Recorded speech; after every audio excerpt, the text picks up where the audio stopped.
activate this genius? How do we develop it? And how does that happen within the academy itself? Great question. So let me talk about what is the, one of the, what we feel is missing in the education system is that they don't teach the process of learning itself. Learning or knowledge acquisition is rooted in perception.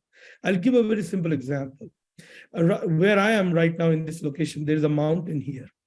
And if I stand at the foot of the mountain and look up into the street, what will I see? I will see some shops and some people walking by, maybe a car walking, some cars are going and people on bikes. So I have a certain field of knowledge, a certain ability to know based on my reference where I am. And if I go to the top of the mountain, then I'll be able to see a couple of square, a larger area, a couple of blocks, and I'll see, what are the shops and where the, nearby hospital, maybe a couple of things. But if I take a helicopter and go, 500 feet up, and I will be able to see the whole city. And that, what is happening is these are changes in perception. When I'm on the street, I have a certain limited perception.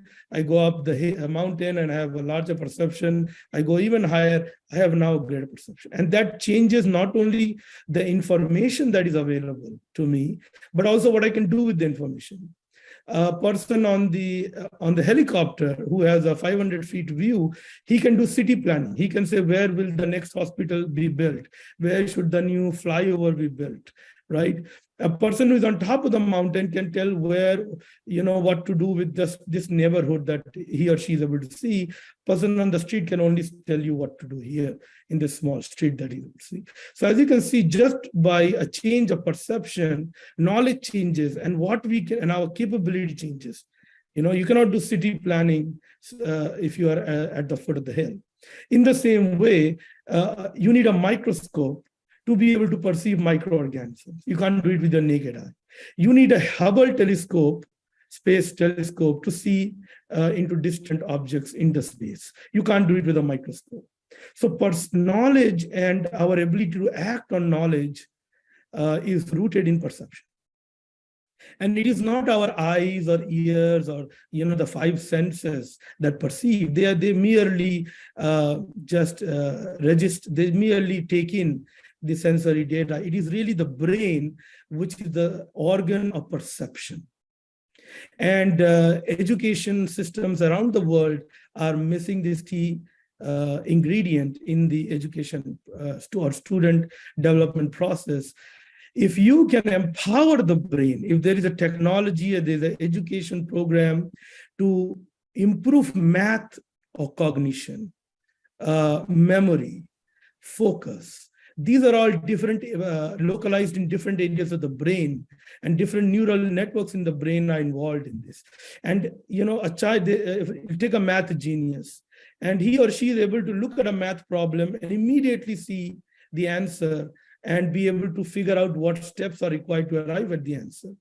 But another child looks at the same problem and he's baffled and he's not able to figure out how to solve this problem, although they are in the same classroom, same teacher, same curriculum, but there is such a difference in their ability to tackle a math problem. And this goes with literature, goes with public speaking, goes with essay writing, you name it. In every subject, some students have natural ability and others don't.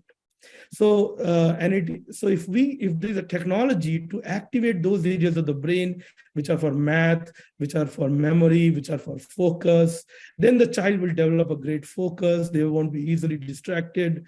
Their behavior will be better. Their memory will be better. Their speed of learning will be better. And then they develop a new self-confidence and they begin to see themselves as intelligent, and they begin to feel the potential of becoming a genius and contributing something world-changing. So that's our kind of mission, to make Dr. Pillai's phonemic intelligence program, which is the only truly brain-based program scientifically researched and developed to activate specific parts of the brain and also the whole brain. whatever subject you study, let's say you do a PhD in neuroscience or a PhD in physics, you have narrowed down to a very small area of study and research. So our brain doesn't get fully utilized. Only certain parts of the brain are utilized. And we lose out on other types of intelligence that we should develop. Tesla developed the ability to invent a lot of things, but he was poor because he did not have the business intelligence that his mentor and his ex-boss Edison had. He had both the ability to invent. He was a genius in that regard, and he also was a very successful businessman. So he also had that business type of intelligence. So in the Genius Academy, we don't limit intelligence just to math or science or physics or literature or arts or music. We teach all these, how to activate the brain for success in these areas, as well as other areas like leadership, communication, how to develop a superb level of focus, how to do things fast. So we really want to help the students build up to a higher level of achievement and self-confidence through the process that we have developed at the Genius Academy.